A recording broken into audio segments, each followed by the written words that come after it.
What is happening, YouTube? It's Glenn from Ion Silver, back to you again with another video here. I'm just standing in my room and getting ready for a hike that me, my father, and two family friends of ours are going to be doing tomorrow, which is Saturday. We're going to be going to a place called Wolf Hill Forest Preserve. It's a place that neither of us have been to before, so we're both really excited about that. And what I'm going to do in this video is I'm just going to show you guys what I'm going to be bringing with me.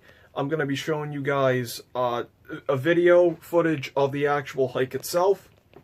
And I'm also going to be doing another video of my overall impressions of the hike, what stuff that I thought could have went differently, stuff I think I could have done better. And so I'm gonna make this a 3-part mini-series. So come along with me as we discover this wonderful, beautiful place of southern New England. Okay, guys. So overall, this is the stuff that I plan on bringing with me. What this hike is actually going to be, it's just like a small day hike. I don't plan on staying the night or anything. So I'm just going to be bringing a few small items that you see here. And one of the things that I highly recommend is definitely traveling lightly. So I'm going to go over like what all this particular stuff is. But the first thing that I'm going to go over is this is what I plan on using. I plan on using this instead of my dragon egg, which is right over here. I plan on using this pack rather than this pack. And the reason for that is because, yes, the dragon egg is really awesome, which I have done a separate video review of this pack. It was actually my last video. I'll put that linked down below so you guys can go check it out. But I decided to go with this pack because one guy that I follow on YouTube who's really cool is a guy named Antonio Centena, who's the founder of Real Men Real Style. And I'm not really going to go into detail about what his videos are about, but one of the things he says in his videos is if you bring a big, huge bag like that, you're going to tend to fill it. And I don't want to do that. I don't want to overfill my pack. I've actually done that before in the past, and the pack has gotten very heavy. I've been miserable through the whole trip. And I want to go with this pack because it forces me to travel lightly. So this is actually just a regular basic assault pack that I got from Amazon for about $45. I'll put that linked down below as well, so you guys can purchase this pack if you want. It comes in different colors, including camo. It comes in the tan, like you see here. It comes in, I believe, OD green, black, and I believe the old-fashioned military camo. So there's definitely a lot of colors you can use with it. You can go with when it comes to this pack. It's got a little bit of MOLLE compatibility. It's got a compression strap right here at the top, which is actually removable. It's also got some other compression straps on both sides and on the bottom. And trying to do this with one hand.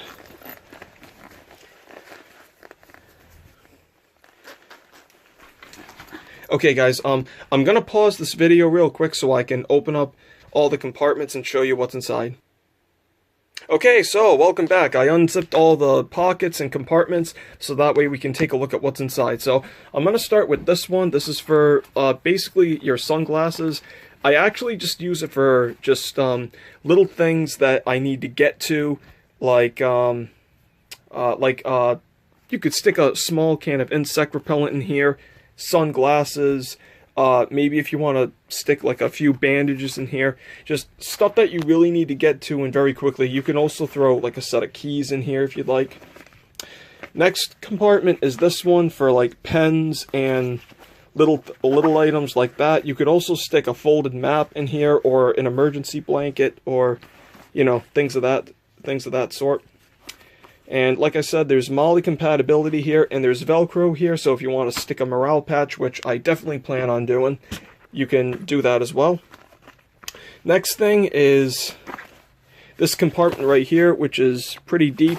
I don't know if you can see that, but it's got 2 mesh pockets right here, and it's also got this pocket here.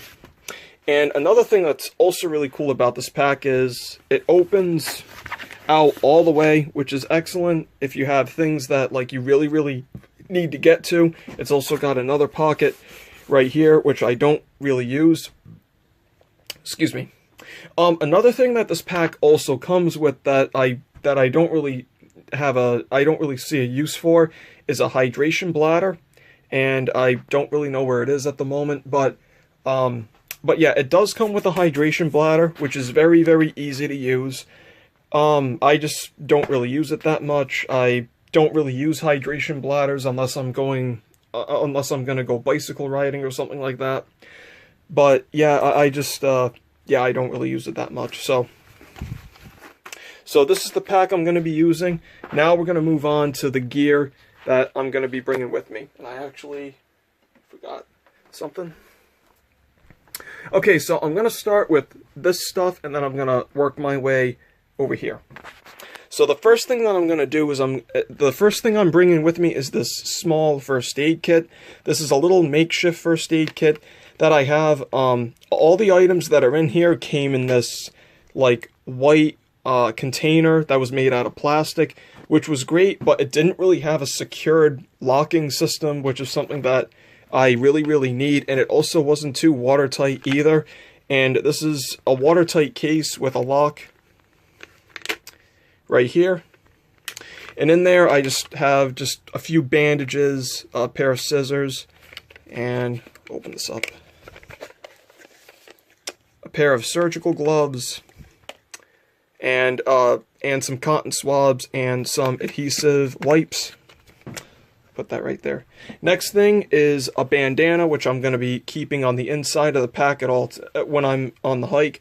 This is just something that I like bringing with me, just in case if I need to use it as like an emergency dressing or a bandage, or if I want to wipe my face with it or keep it tied around my head to keep sweat from getting into my eyes. I've had that done before and it stings. And there's definitely a lot of uses you can use with the bandana. You can also use it to filter your water. You can turn it into charred cloth and use it to start fire. You can also use it as a sling if somebody has like a broken arm or something like that. So there's definitely a lot of uses for a bandana. And whether you're going on an overnight camping trip or just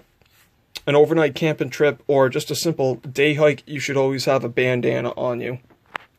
Next thing is my prescription sunglasses, which were very expensive. Next thing is something I plan on keeping in my pocket. This is my emergency survival pouch from Bear Grylls. It actually came with a bunch of stuff already inside it. I ended up taking it out, and I put all the stuff in a bunch of other little kits, but in here I have a trash bag, a thing of matches, a ferrocerium rod, and some paracord. And next, the next item is this whistle that I got when I was in Boy Scouts. And it's a watertight case that you can stick matches into. I actually just have some tinder in there.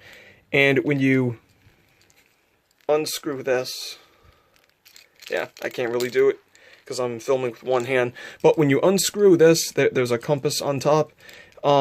There's a signal mirror inside of this cap, so you can use it for signaling, and you also have another thing for signaling right here. So definitely, oh, and also one last thing. It also has a slight small ferro rod right here on the side of it. Now, these 3 pairs of binoculars, I don't plan on bringing all 3 pairs with me because in my opinion that's just a little bit outrageous. But what I do plan on, I want to bring this pair of binoculars with me because these are the best pair of binoculars that I have. These two, this one I got from Target, this one I got from Walmart.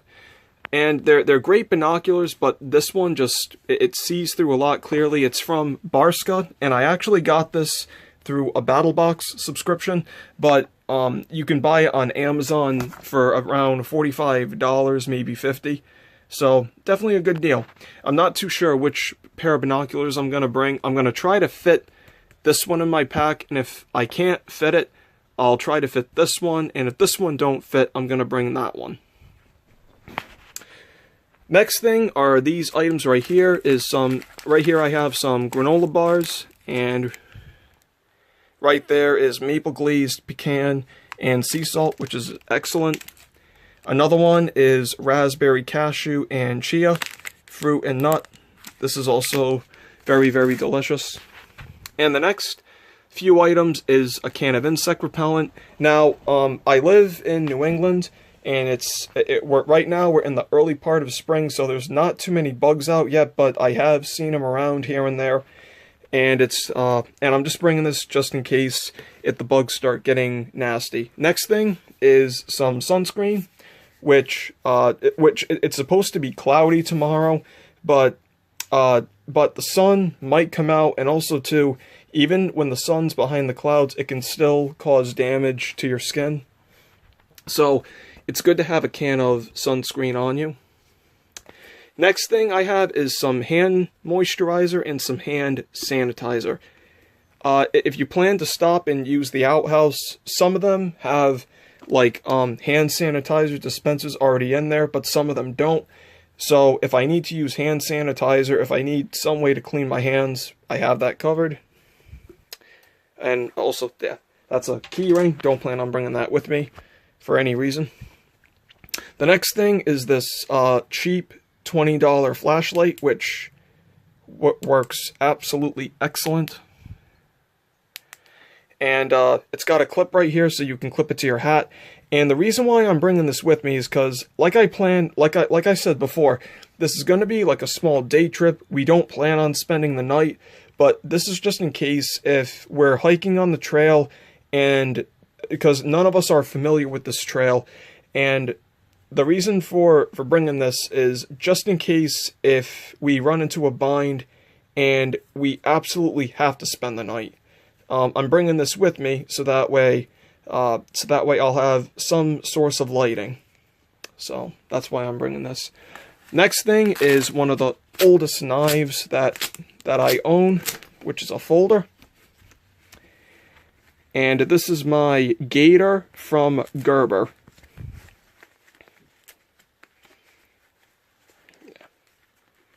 Which is a really, really awesome knife. Alright. Yeah, this is my knife right here. Now, I know what some of you are probably thinking, Glenn, why aren't you bringing a fixed blade with you? Well, here's the thing. A lot of the fixed blades that I have already that are full tang are really, really great knives. However, I don't really like to talk about this in a lot of my videos for various reasons, but I live in Rhode Island. And in Rhode Island, the only type of knife you're allowed to carry with you is a knife that's 3 inches or smaller. It can be a fixed blade, it can be a full tang blade, or a folder, but it's got to be either 3 inches or shorter than 3 inches. So this is one of the reasons why I'm bringing this small knife with me. It's just because if I have to spend the night, like I just mentioned, I want to have some sort of way of cutting, some sort of form of cutting. And this is the only really, really good knife that I have so far. I am going to be looking into getting a small fixed full tang blade that's under 3 inches, but this is the best I can come up with on such short notice. Next thing I'm bringing with me is this rain poncho from Snug Pack, which is absolutely, absolutely awesome. And yeah, I'll probably do a separate review on this particular rain pouch. I actually haven't gotten to really use it too much because it hasn't really been raining here lately. Next thing I have is a map of the trail that we're going to be going on inside of a waterproof Ziploc bag. Two compasses. This is the one that I plan on using, and this one I'm just bringing along, and just in case if I need a backup. And another thing I'm also bringing with me is these Ranger beads, so I can just kind of count my steps, and it also makes the pack look kind of cool. And last but not least are these 2 canteens. I'm probably only going to be bringing one with me. It's probably going to be this one, because I want to have some sort of way of boiling water. And this is just a basic stainless steel canteen, whereas this one, it's stainless steel, but it's insulated, and I'm not too sure if you can boil water with this. So guys, this is all the gear that I plan on bringing with me. Now I'm going to show you the clothes that I plan on wearing. Okay, so this is the outfit that I plan on wearing while I'm on the hike. It's not supposed to be too hot outside, but it's not supposed to be too cool outside either. It's going to be like somewhere in between. So the first thing that I'm going to be wearing is this flannel shirt with this C9 shirt underneath. It's made out of the polyester material, which is a great fabric in terms of hiking and survival situations. And the reason for it, and the reason why, is because with this stuff right here, what it does is it pulls the moisture away from your body and it evaporates it into the air. It's also very, very lightweight. It's also very easy to clean. You don't have to throw it in the dryer. All you need to do really is just wash it with soap and just hang it out to dry. It'll dry on its own. It's made out of a very fast drying fabric. And there was one other thing. It'll come back to me later.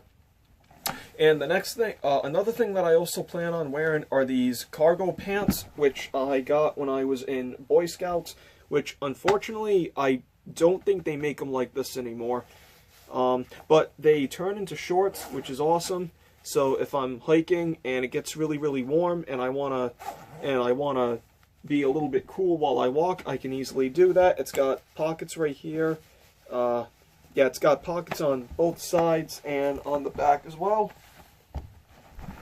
And the next thing that I'm going to be wearing is these hiking boots from Colombia that I got for really cheap. They were $69.99 at Themes Footwear. And this is a really, really good boot. It's got definitely a lot of grip on the bottom, which is a good thing that you want a good boot to do. One of the things I'm going to say is don't ever wear sneakers when you're hiking. Wear a good solid boot that isn't steel toe. I've made that mistake before too. And it might seem kind of logic to wear a steel toe boot, but when you're doing lots and lots of walking, the steel toe boots are very, very heavy. And they're also not very breathable because a lot of them are made out of leather from what I've seen. So what you want is something that's lightweight, something that's going to keep your feet dry, and something that's going to keep them insulated, which is exactly what these boots do. And yeah, these boots are very, very awesome. Famous Footwear, $69.99. So anyway, guys, that's all I have for this video for today. If you haven't subscribed to the Ion Silver channel, please do so. Please do so. And until next time, stay ready, stay focused, stay strong.